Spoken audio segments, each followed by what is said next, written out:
네, 지난 시간에 1번, 2번, 3번, 4번 문제 해설 영상을 올렸는데요. 조금이나마 도움이 되셨는지 모르겠습니다. 많은 분들이 보신 걸로 알고 있는데요. 도움이 되셨다면 구독도 눌러주시고 좋아요도 꼭 부탁드리겠습니다. 자, 제가 이번 5번, 6번 문제까지는 그 책 내용을 타이핑 해뒀더라고요. 그래서 오늘은 무사히 영상을 올리도록 하겠습니다. 오늘도 힘내시고 공부 열심히 하시기 바랍니다. 네, 이번 시간에는 2022년도 제38회 요양보호사 자격시험 필기형 1교시 오전 짝수형에서 5번, 6번을 문제풀이 및 교과서 내용으로 참고해 보겠습니다. 5번 노인 장기요양보험 급여 중 본인 부담금에 관한 설명으로 옳은 것은 이라고 되어 있습니다. 자, 노인 장기요양보험 급여 중에 우리가 직접 요양보호 대상자가 직접 부담해야 되는 그 금액에 대해 관한 설명으로 옳은 것은을 묻는 거죠. 4번 국민기초생활수급권자는 본인 부담금이 없다. 네, 이게 정답입니다. 국민기초생활수급권자 제일 취약한 계층이겠죠. 경제력이나 어떤 생활 여력이 조금 부족한 그런 힘든 부분들은 기초생활수급권자입니다. 그런 분들에게는 본인 부담금을 면제해주는 급여죠. 자, 그러면 일단은 먼저 내용을 살펴보겠습니다. 자, 노인 장기요양보험 재원 조달은 어떻게 하는가? 자, 노인 장기요양보험 제도가 운영되기 위한 재원은 보험료, 국가지원, 본인 일부 부담으로 구성된다. 자, 여기 보험료는 국민건강보험공단에서 내는 보험료입니다. 보험료, 건강보험료를 내는 사람, 직장가입자, 지역가입자는 장기요양보험료를 내야 하며 장기요양보험료는 건강보험료에게 장기요양보험료율을 곱하여 산정한다. 자, 우리 일반적으로 모든 국민이 건강보험료를 내고 있죠. 그 지로를 받아보시는 분도 계실 거고 그냥 자동이체 하시는 분들은 지로를 받지 않을 건데 저는 눈으로 항상 확인하는 걸 좋아해서 할인을 받지 않더라도 그 지로로 이 보험료를 고지받습니다.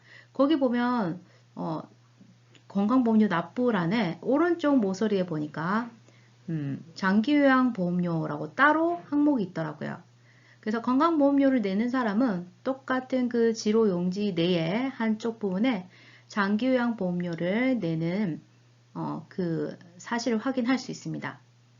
그래서 건강보험료를 내는 사람은 장기요양보험을 내야 된다는 게 그 한 장에서 증명이 되죠. 그래서 장기요양보험료는 건강보험료에게 장기요양보험료율을 곱하여 산정한다.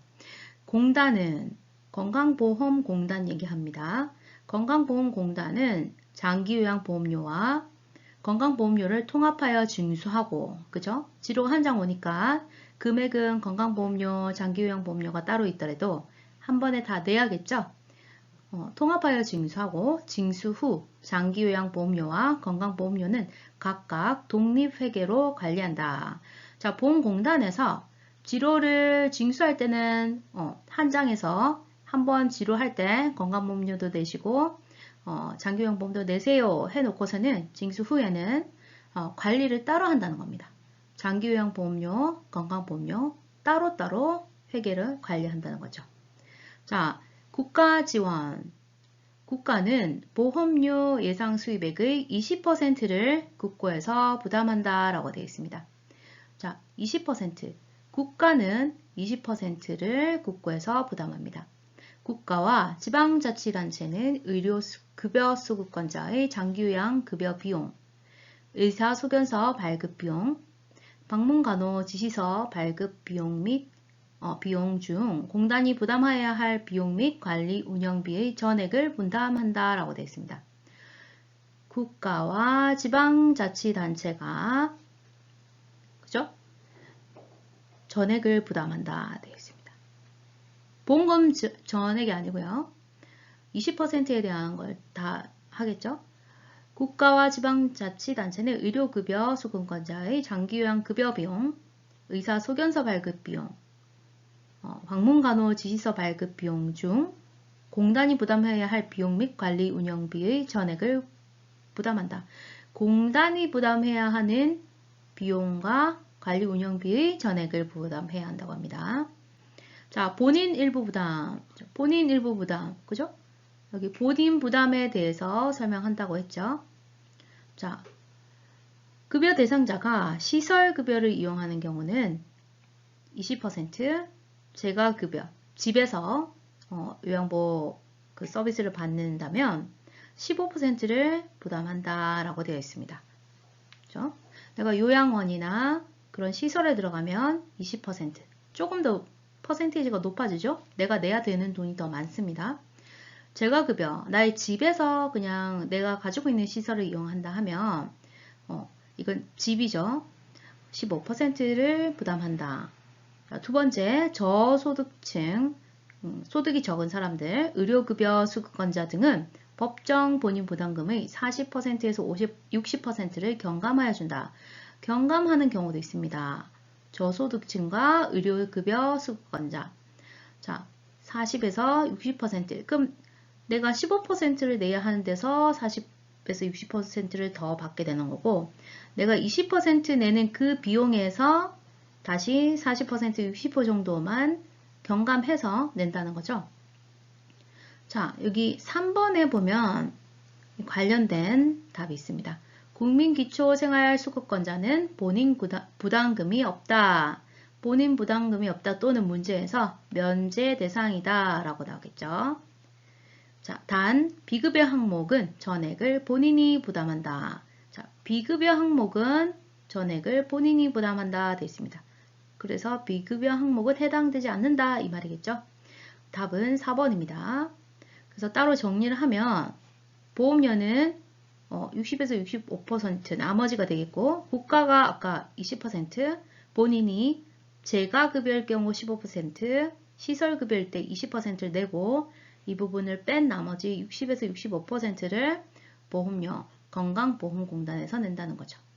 자, 그래서 한번 볼까요? 1번 비급여 항목은 본인이 50%를 부담한다. 아니겠죠? 100%죠. 아까 여기 있었죠? 비급여 항목은 전액을 본인이 부담한다. 비급여 항목은 전액을 본인이 부담. 그러니까 여기서 100%가 돼야 되겠죠. 자, 복지연구 비용은 본인이 80%를 부담한다. 이건 아닙니다. 재가급여 비용은 본인이 15%를 부담한다. 그죠? 자, 의사소견서 발급 비용은 본인이 15%를 부담한다. 의사소견서 발급. 아까 국가가 지원한다고 했죠. 그죠? 국가가 지원합니다. 그래서 5번 노인장기요양보험급여 중 본인 부담금에 관한 설명으로 옳은 것은 4번 국민기초생활수급권자는 본인 부담금이 없다가 정답이 되겠습니다.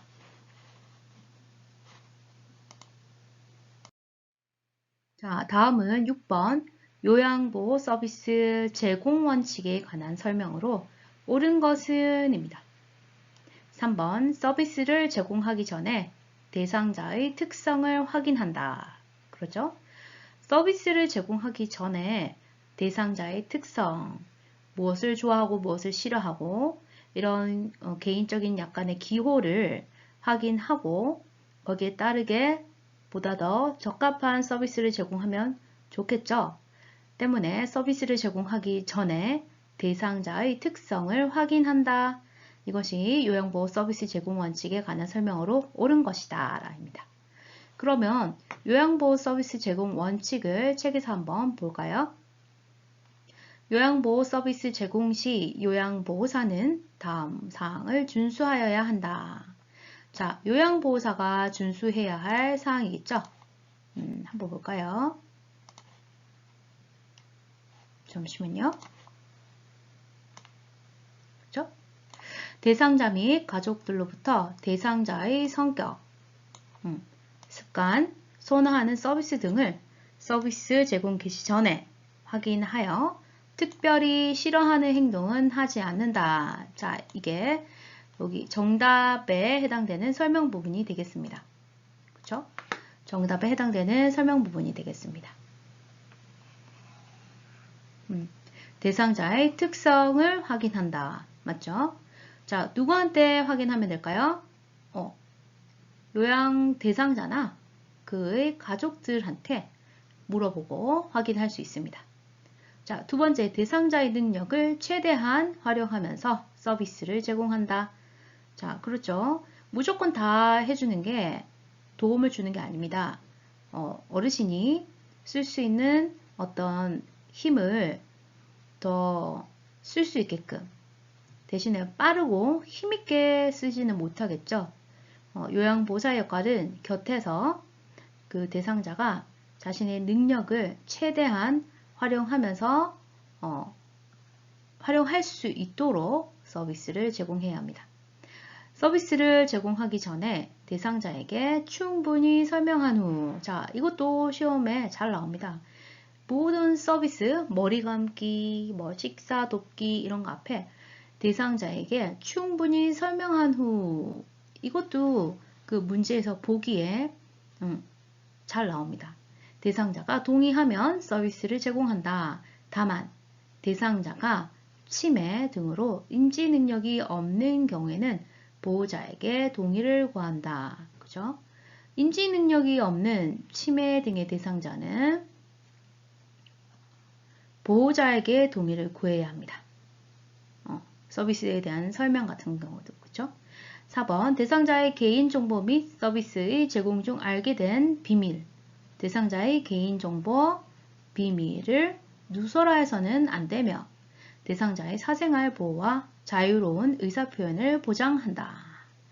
요양보호사가 준수해야 할 사항이죠.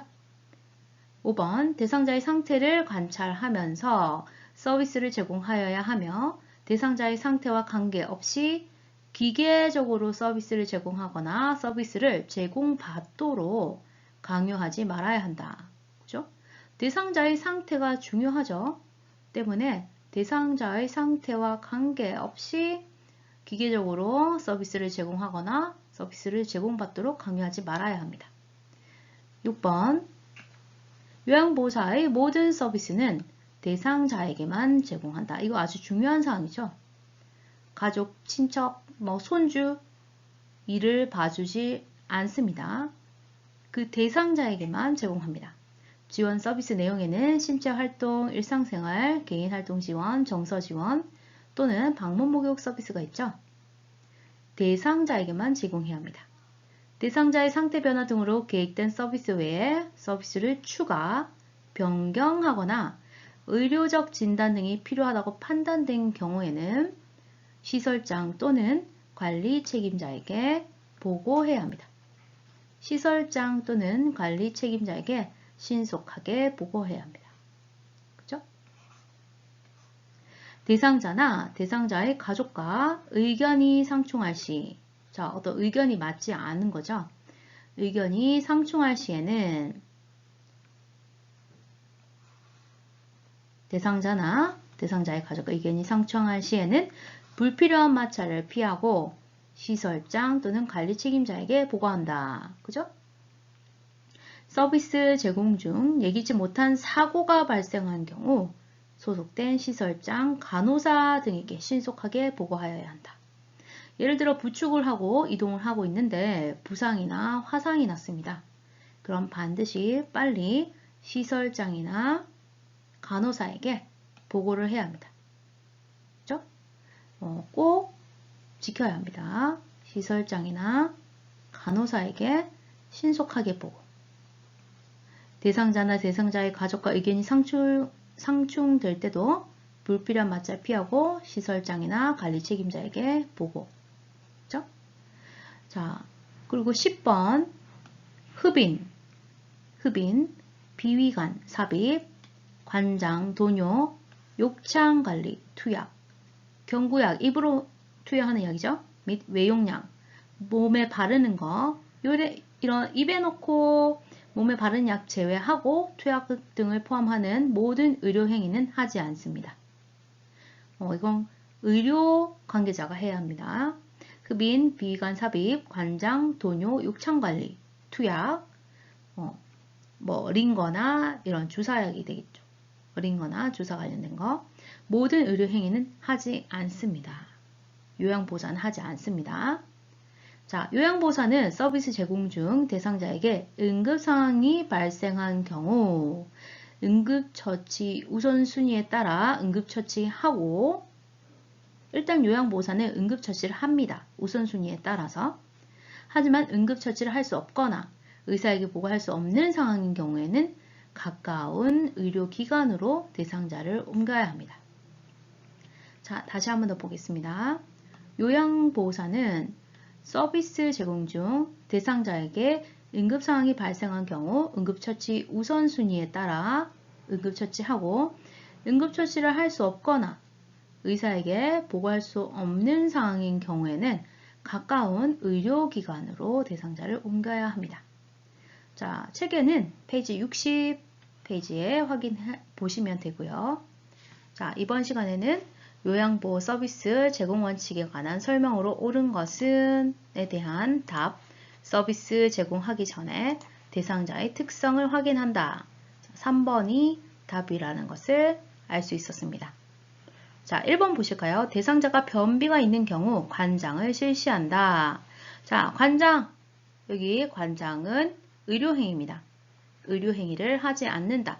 실시하면 안 되는 거죠. 자, 2번 보실까요? 대상자와 직계 가족에게 서비스를 제공한다. 대상자만 서비스하는 거죠. 직계 가족은 서비스하지 않습니다. 자, 1번에 표시해 드릴게요. 대상자가 변비가 있는 경우 관장을 실시한다. 실시하지 않습니다. 그죠? 4번 대상자의 상태가 변화하면, 자, 상태가 변하고 있다고 합니다. 서비스를 임의로 조정한다. 임의로 조정 안 됩니다. 자, 여기 보면은 의료적 진단 등이 7번에 보시면 의료적 진단이 필요하다고 판단되는 경우 시설장 또는 관리 책임자에게 신속하게 보고한다라고 되어 있습니다. 요양보호사가 할 수 없습니다. 5번 인지 능력이 손상된 대상자, 치매 대상자도 되겠죠? 서비스 동의서를 받는다. 자, 치매 등으로 인지가 힘들면은 이런 분들은 동의를 하는 인지력이 떨어지겠죠? 가족들에게 동의서를 받는다라고 했습니다. 대상자가 아니겠죠? 자, 여기 아까 오른쪽에 보시면 있습니다. 어디 있을까요? 여기 다만 치매 능력으로 인지 능력이 없는 경우는 보호자에게 동의를 구한다 되어 있습니다.